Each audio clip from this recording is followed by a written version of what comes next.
Jumanji, the next level. Is it as hysterical as the first one? Is it worth checking out on the big screen? Let's talk about it. Who is Jumanji? Is that Barbara's boy?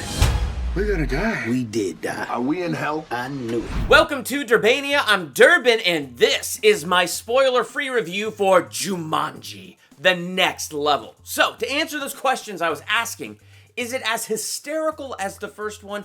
Is it worth seeing on the big screen? I would say no to both of those. But I'm not saying this is a bad movie. This movie I thought was funny, and it was very entertaining. I'm giving it a B-. Now that's really, really close to average.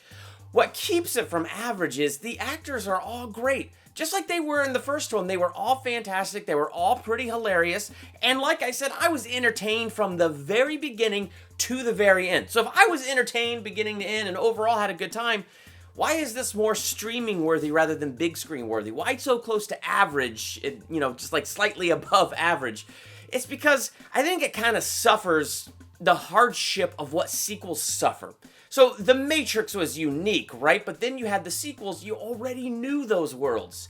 And so it kind of has that hardship of you've already been introduced to the new world, and now you have to figure out how to take what you've been introduced to and take it to that next level. Hence the title of this movie, Jumanji, the Next Level. In fact, better example, when you look at Robin Williams' Jumanji, it was a board game. The remake that they did, what was that, a couple years ago, took that concept and added something new, and instead of it being a board game, the game literally morphed itself into a video game entertainment system, and instead of manifesting things in the real world, not only pulled them into the Jumanji world, but it actually transformed them into these avatars, so they were totally like different characters, and it just had this added bonus of surprising me so much. Like when I went and saw this, like it looked funny in the trailers, but I didn't know what to expect out of it, and it was hysterical.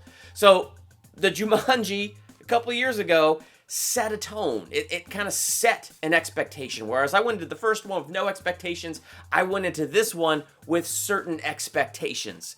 And it didn't add enough. Like if you look at the story of Jumanji, the Next Level, and compare it to the story of the last Jumanji movie, they're essentially the same. Welcome to Jumanji.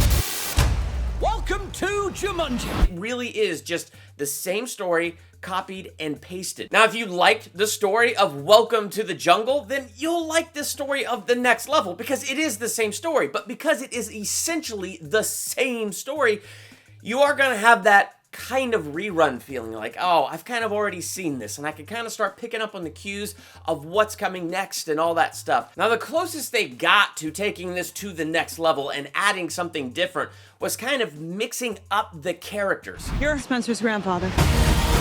Are we in Florida? Did I die and turn into some kind of a small, muscular Boy Scout? And you see that in the trailer. So you see Dwayne "The Rock" Johnson is no longer Spencer from the first movie. It's now Spencer's grandfather, Danny DeVito, which is pretty hysterical. I'm the old fat dude. Where is Bethany? She's right here.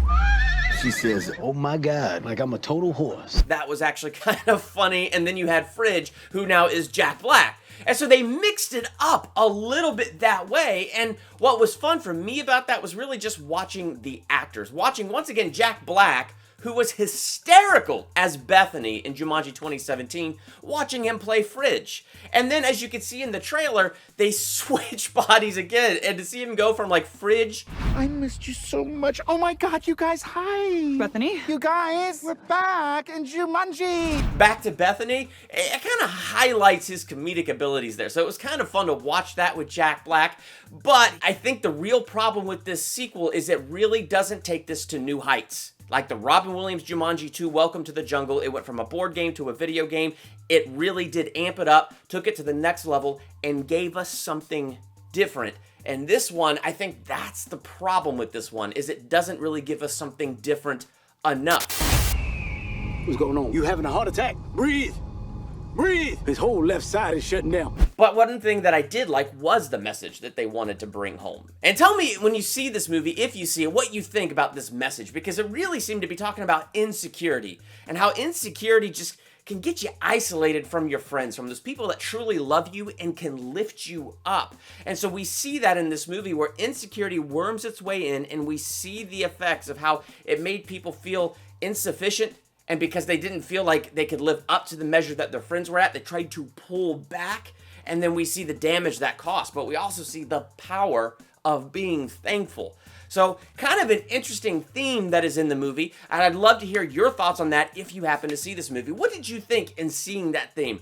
As a whole, I'm giving this movie a B-. I would have rather seen this like on Netflix or something rather than going to see it on the big screen, but it's still entertaining. I did enjoy it. You will enjoy, if you enjoy Dwayne "The Rock" Johnson and Kevin Hart and all the actors that you saw in the first movie, you'll enjoy them a lot in this movie. They all do a really good job.